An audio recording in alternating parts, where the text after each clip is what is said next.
With us now is Michael Martinovich. Welcome to the show. How are you? Thank you. I'm just fine, Donna. How are you? Good. Where are you calling in from today? I'm in Indian Wells, California right now.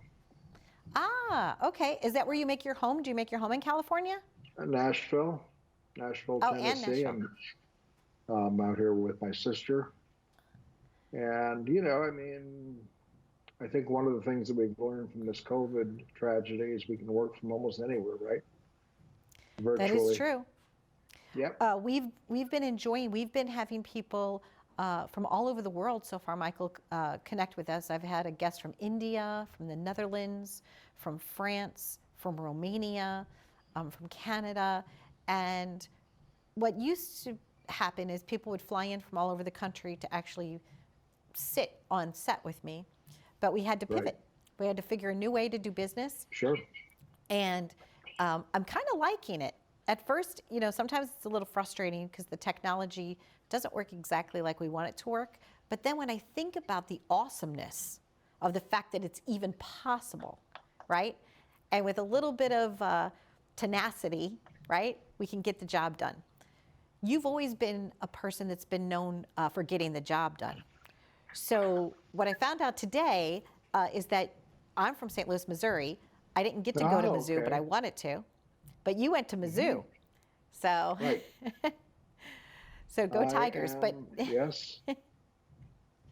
Yes, I'm from St. Louis. Absolutely. so now you didn't. So when you grew up, when you were a young boy, where did you live then? In St. Louis, in South St. Louis, Okay, um, the Tower Grove area, beautiful, and then I beautiful. graduated from Lindbergh High School. Okay, green and white, Lindbergh. There you go. Absolutely. Now I know you're from St. What Louis. about you? Okay, so I went to Hazelwood Central, class Oh of yeah. 1983. I grew up in Hmm. Florissant, Missouri.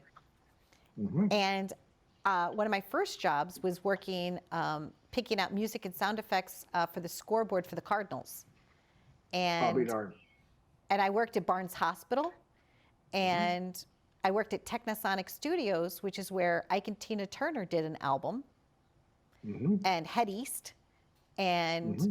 it had a 24 track synclavier, and that's where I started. I started out as a music librarian. So when you went to Mizzou, though, you didn't study music. What did you study originally? Well, I studied political science. I had planned on getting into foreign service, which is what I wanted to do, but I ended up getting married.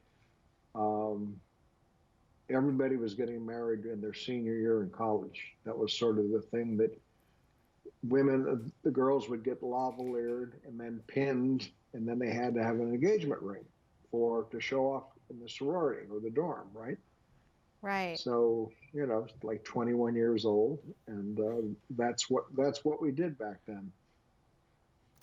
Me as well. Like even my first marriage, I remember I got married right away, and it's just the culture in St. Louis. It's what you do. It's just I don't know. It's It how was, things yeah. roll back then, and no regrets for me. I'm happy now, and things are Hmm.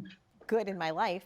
But I do like the fact that I did grow up with those Midwestern roots and borrow a cup of sugar. And I think now during COVID, Right. having those Midwestern roots are helpful. Hmm. Like just kind of being neighborly and being kind to one It another. is. It is. Exactly. Your Exactly. stellar music career, though, I mean, boy, I saw.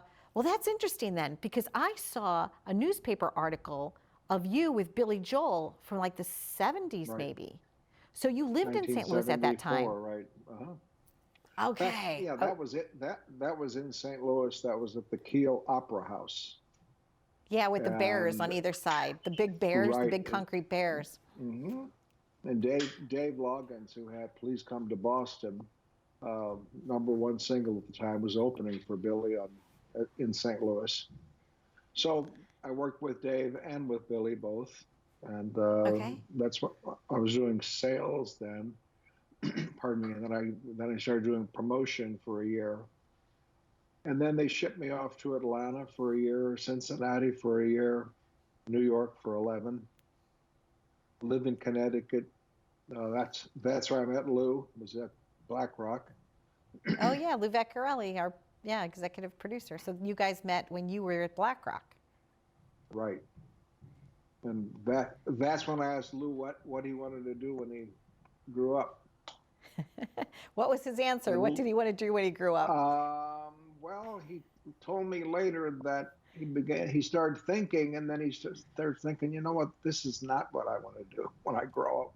What he was doing at the time. So he said, I encouraged him to, you know, pursue his vision and his dream. So Well, he's doing a great he's job with us now as the executive producer of television. And we met about 20 years ago when he was working with me at the Huntington Arts Council.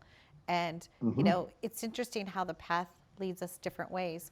I know you work with a lot of big names still, and they're your good friends. What are you doing now in the music business? What are some of the things that you're enjoying? well, I'm still managing. I'm consulting. Artist that I'm working with most closely is her name is Mandy Barnett. And Mandy, she's best known for starring in the lead role in Always Patsy Cline at the Ryman for 3 seasons. She has appeared on Letterman, Leno, um, quite a quite a nice career. She was produced by Owen Bradley, who signed Patsy Cline, Brenda Lee, a lot of huge artists back then. But I consulted with Garth Brooks after I left Sony, and Walmart's biggest music merchandiser, Anderson Merchandisers, out of Amarillo, Texas. And I'm still doing Ah, it. I'm still consulting. I'm still managing, and I don't think I'll ever want to quit. yeah, You know, I it's don't want to quit either. You know, I look at Barbara yeah, Walters and, you know, she's still hmm working, and I'm like, okay, I would like to have a right, career like that. right. You know, I love what I do, and I think when you love what you do, it's never work. It's not. I mean, the gentleman who Mandy's doing an album.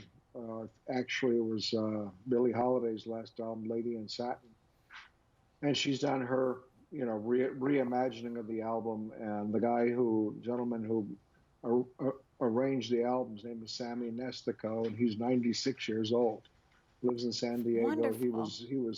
He was Count Basie's band leader. He did the Nelson Riddle Linda Ronstadt album. So, you know, 96 years old and still arranging. There you go. When you have talent, I think it just, you need to use it. You know, if you're Yep, given a talent, I think yep, it's almost like, you know, like breathing air. You just, hmm it just yep. comes forth from you. That's exciting. I look forward to hearing that.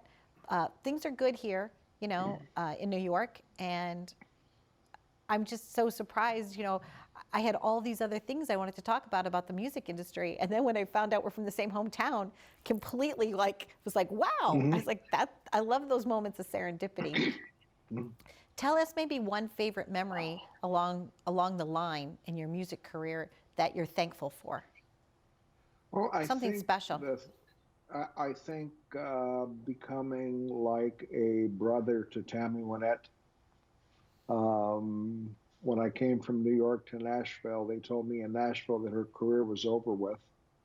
And I said, well, her career is not over with in New York. So I convinced her manager and her husband to do a showcase at the Bottom Line and then at the Roxy in West Hollywood. It was like mass pandemonium at both places. And then Wow. she did an album with the KLF, who are called Justified Nation. And the song ended up being #1 in 19 countries. It was a huge disco record. So, you know, that was probably my most favorite memory of being in the music business, was working with Tammy and working with Mary Chapin Carpenter also. Oh, both Um, to, beautiful. Yes. just amazing, amazing artists. It's Been interesting. very lucky in that regard. Absolutely. And it's interesting that you mentioned Tammy Wynette because on Mhm. October 31st, I was up at a little village called Old Sturbridge Village. And Hmm. I went through the whole thing, and it was from the 1800s. And at the end, I was checking out, and the woman that worked at the gift shop, she said to me, she says, she says, if you ever get the chance, she's like, I would love for you to interview Tammy Wynette. And I said, Hmm. really? She said that she has been to more concerts. She's a huge fan. I think her name's Sue. But perhaps I'll have to find out what her name is just so that I can make sure that you could convey the message that she has been to several of her concerts. You know, and has all the I tickets shall. and has saved them all. So she works at Old Sturbridge Wonderful. Village. But yeah, so life Wonderful. is such Been there. a wonderful, fantastic journey. And I wish you happy blessings. Thank And you. congratulations on your stellar music career. Good for Thank you very much, and I Really appreciate cool. meeting you and speaking. Okay, happy Take journeys to care. you. Thank you so much. Same to you. Be well. Bye bye. Take See care. ya. Bye, Bye Michael. bye. Take Bye-bye. care.